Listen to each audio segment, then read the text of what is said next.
Selamat pagi anak-anak. Bagaimana kabarnya nak hari ini? Puji Tuhan nak. Kita hari ini masih belajar via online. Walaupun via online, dan tetap memberikan materi sesuai dengan jadwal kalian ya nak. Nah, sekarang kita akan belajar dari tema A dulu. Berhubung kalian sudah kelas 5, berarti kita belajar tema 5A. Nah, nanti kalau sudah selesai, selanjutnya tema 5B, tema 5C, dan seterusnya. Oke, sebelumnya kita tadi sudah absen ya nak. Sekarang kita mulai pembelajaran. Kalian perhatikan apa yang menjelaskan ya nak. Tema 5A, kita belajar tentang organ gerak hewan dan manusia. Dengan subtema 1, organ gerak hewan. Jadi subtema 1 kita sudah belajar dari pembelajaran 1 sampai pembelajaran 6. Nanti merangkum permuatan mata pelajaran. Jadi kan di sini kalau misalnya pertama kan ada 5 mata pelajaran. Nah, memang sudah rangkum untuk subtema 1 ini, berarti pembelajaran 1 sampai pembelajaran 6. Nah, sekarang untuk muatannya adalah muatan IPA, Bahasa Indonesia, dan SBDP. Nanti menjelaskan mengenai IPA-nya, Bahasa Indonesia-nya, juga SBDP. Yang pertama, muatan IPA. Oke. Pertama, gerak merupakan perpindahan dari suatu tempat ke tempat lain. Makhluk hidup yang bisa bergerak itu adalah manusia dan hewan. Kalau tumbuhan, dia tidak bisa bergerak.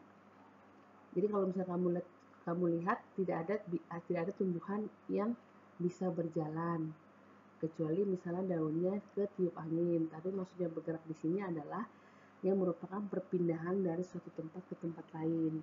Jadi kamu belum pernah lihat kan kalau misalnya tumbuhan jalan gitu, pindah belum karena. Nah, jadi yang melakukan gerakan ini adalah manusia dan hewan. Jadi kalau misalnya kamu pindah tempat duduk dari depan ke belakang, nah itu kamu sudah melakukan pergerakan. Tapi kalau misalnya kamu belum ada perpindahan, berarti kamu belum melakukan gerak. Yang kedua, manusia dan hewan bergerak dengan alat gerak yaitu rangka dan otot. Kita manusia mempunyai rangka. Ada kepala, ada rangka tangan, rangka kaki. Itu namanya rangka. Jadi yang membuat kita bergerak itu karena ada rangka dan otot. Kalau rangka saja tapi tidak ada otot, tetap sama aja tidak bisa bergerak. Karena yang membuat bergerak itu adalah rangka dan otot. Yang ketiga, hewan menurut tulang belakang dibagi menjadi 2. Jadi kalau hewan itu ada yang bertulang belakang dan ada yang tidak bertulang belakang. Jadi hewan itu ada 2, yaitu hewan vertebrata dan hewan invertebrata. Vertebrata itu 4, hewan bertulang belakang sering disebut vertebrata dan memiliki sistem alat gerak. Contoh hewan vertebrata itu contohnya adalah kucing, kambing, kelinci, buaya, ada ayam juga, ada bebek juga, dan selanjutnya banyak lah pokoknya. Jadi kalau yang bertulang belakang kita bilangnya namanya hewan vertebrata. Hewan tidak bertulang belakang disebut dengan invertebrata. Contohnya kamu kalau lihat hewan-hewan yang lunak-lunak itu biasanya invertebrata. Contohnya cacing, ada udang, ada laba-laba, kepiting. Nah, itu namanya hewan invertebrata. Atau ada juga buku bilangnya hewan avertebrata. Sama aja. Intinya tidak bertulang belakang. Dalam manusia, tulang merupakan alat gerak pasif. Karena tulang tidak melakukan gerakan tanpa adanya gerakan otot. Tadi seperti bilang, jadi supaya bergerak selain ada tulang atau rangka harus juga ada ototnya. Jadi kalau manusia juga tidak memiliki otot-otot itu tetap tidak bisa bergerak. Contoh kalau misalnya manusia ada kan sakit stroke. Nah, itu kan yang bermasalahkan ototnya. Nah, kalau misalnya jadi tidak bisa bergerak kan jadinya ototnya ada masalah gitu. Jadi antara rangka dengan otot itu harus berjalan bersamaan. Jadi tidak bisa rangka aja. jadi harus ada ototnya.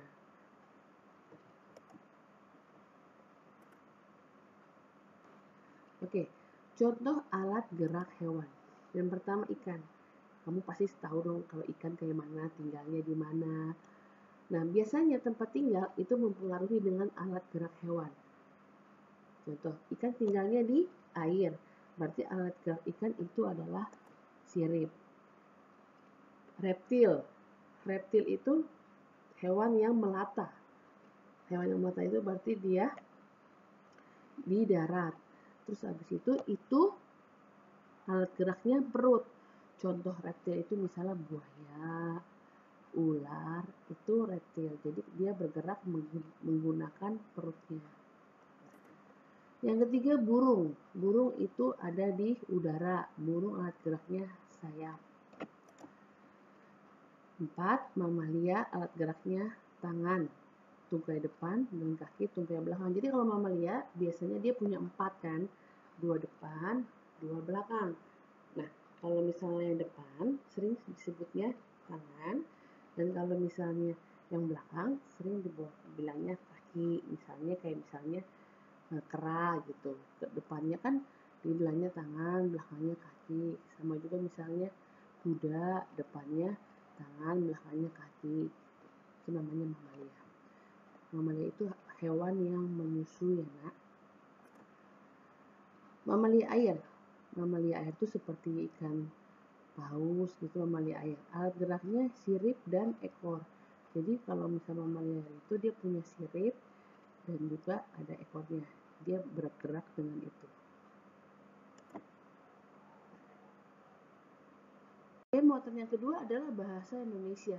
Jadi di subtema 1 bahasa Indonesia itu membahas mengenai ide pokok. Waktu kelas 4 kan pasti sudah membahas mengenai ini.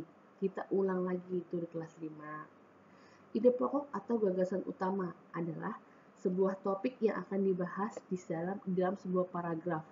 Jadi, ide pokok itu sebenarnya kayak intinya apa sih, mau membahas apa gitu. Jadi kalau misalnya dalam suatu cerita biasanya kan ada banyak paragraf, ada paragraf 1, paragraf 2, paragraf 3. Nah, itu per paragraf biasanya ide pokoknya berbeda-beda.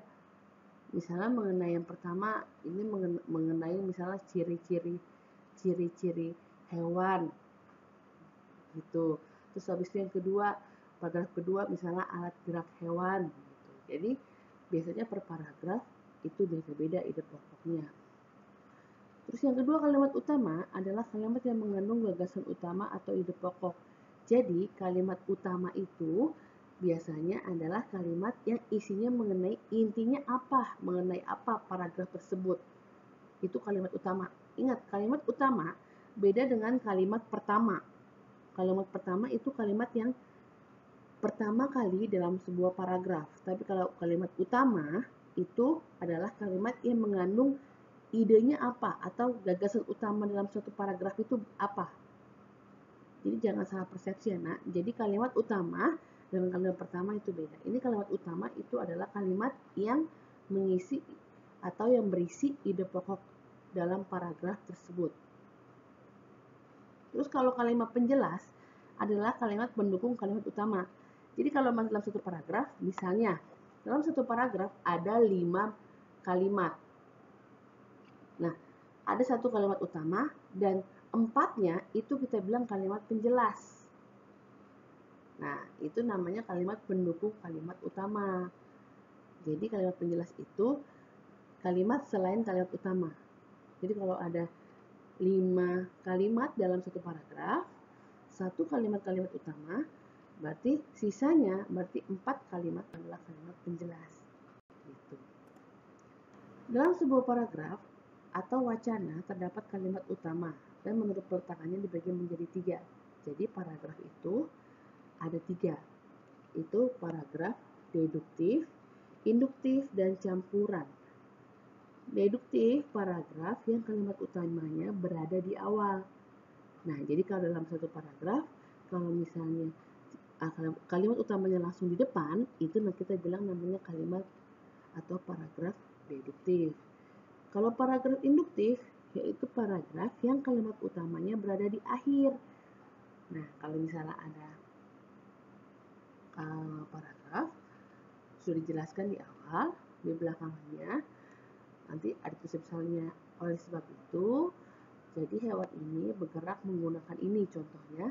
Nah, itu kita bisa bilang paragraf induktif, kalimat utamanya berada di akhir.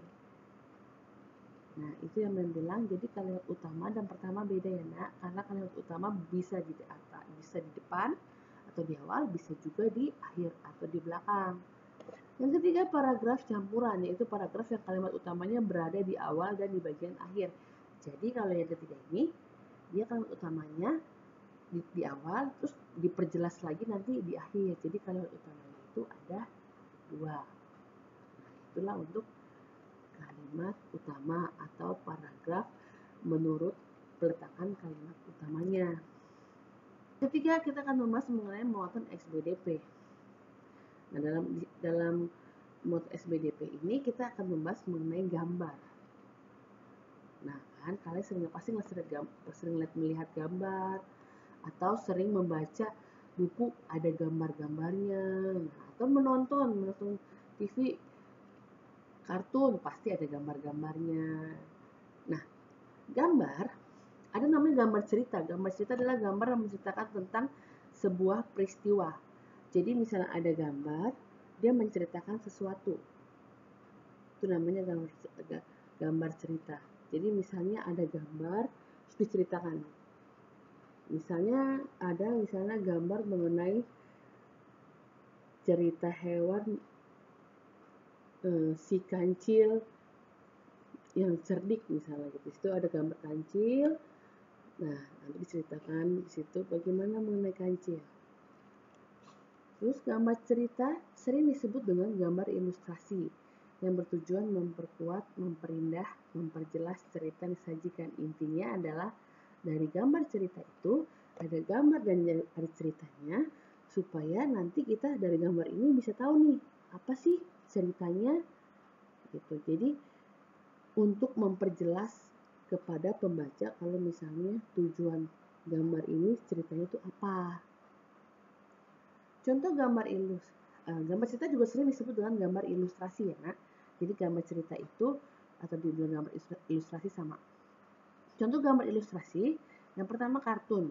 Itu kamu kadang-kadang suka kamu tonton di rumah. Misalnya kartun Naruto, kartun Doraemon, contohnya. Kartun adalah gambar yang berfungsi untuk menghibur dan berisi humor. Jadi kalau misalnya kartun biasanya kadang-kadang kamu kalau nonton kartun kamu ketawa-ketawa sendiri gitu, atau misalnya kamu merasa wah hebat ya, nah itu namanya kartun, jadi bisa menghibur kita. Yang kedua komik adalah gambar yang membentuk jalinan cerita. Nah ini biasanya kalau misalnya di komik biasanya dalam bentuk buku. Nah kalau misalnya komik kan kotak-kotak ya, kotak-kotak dari atas sampai bawah, kiri kanan bacanya begitu. Nah, kotak-kotak isinya gambar. Nah, di situ ada ceritanya. Kalian lebih pintar lah kalau misalnya untuk membaca komik. Yang ketiga karikatur. Karikatur adalah gambar tokoh yang dilebih-lebihkan. Nah, kalau misalnya kamu suka lihat misalnya ada orang kepalanya besar, kakinya kecil, tangannya kecil gitu. Terus habis itu nanti di situ ada tulisan apa gitu, cerita-cerita. Nah, itu namanya karikatur. Jadi gambar tokoh itu dilebih-lebihkan. Masa sih kayak misalnya ini gambar karikatur Popeye. Kalau Popeye kan tangannya besar misalnya gitu. Otot-otot tangannya besar setelah dia makan bayam misalnya. Nah, itu kan dilebih-lebihkan. Mana ada orang kalau misalnya masa otot tangannya doang yang besar, yang lainnya nggak besar kan gitu. Nah, itu namanya karikatur. Yang keempat, gambar realis adalah gambar sesuai dengan kenyataan. Jadi kalau kamu lihat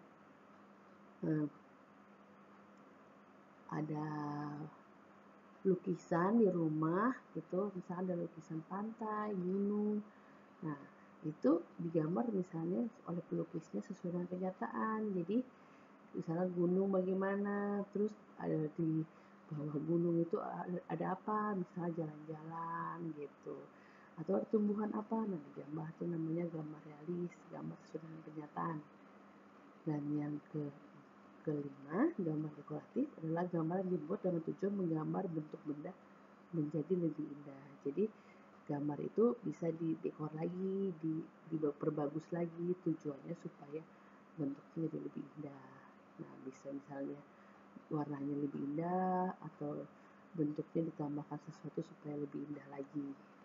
Itu namanya gambar dekoratif. Jadi gambar ilustrasi tadi ada 5 ya nak, kartun, komik, karikatur, gambar realis, dan gambar dekoratif.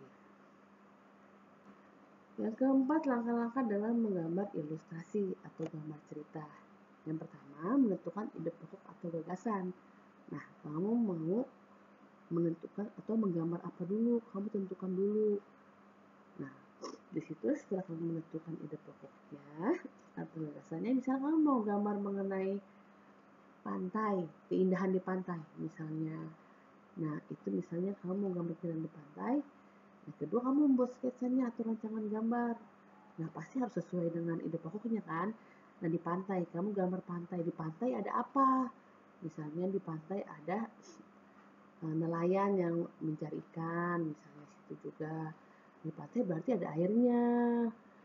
Nah, di pantai misalnya ada pohon kelapa gitu. Nah, kamu gambar di situ, kamu sketsa dulu apa?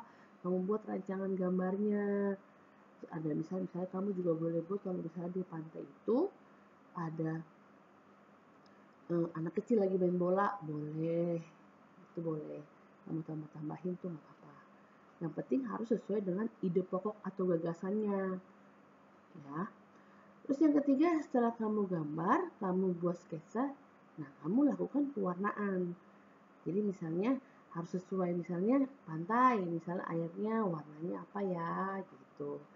Terus kalau misalnya langitnya warnanya apa, terus habis itu pasir-pasir, ada pasir-pasirnya warnanya apa.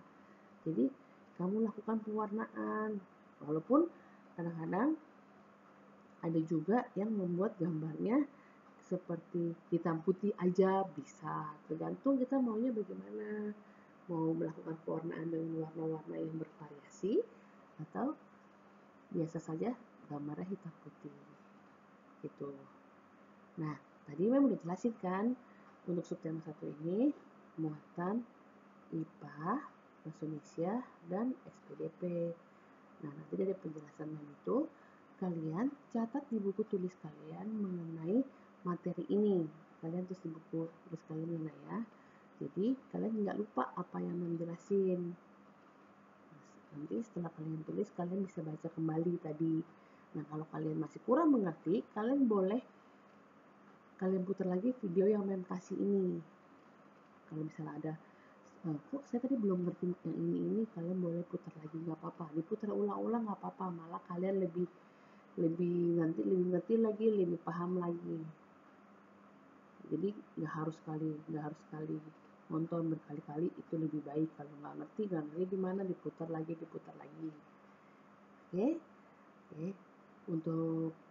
Untuk sekarang sampai di sini dulu. Nanti mem kasih lagi untuk muatan yang selanjutnya. Tadi kan masih 3 muatan, nanti 2 muatan lagi nanti untuk pertemuan selanjutnya, nak. Oke, mengucapkan terima kasih. Selamat mengerjakan, kalian menulis di buku tulis kalian masing-masing ya, nak. Oke, bye-bye. Tuhan Yesus memberkati.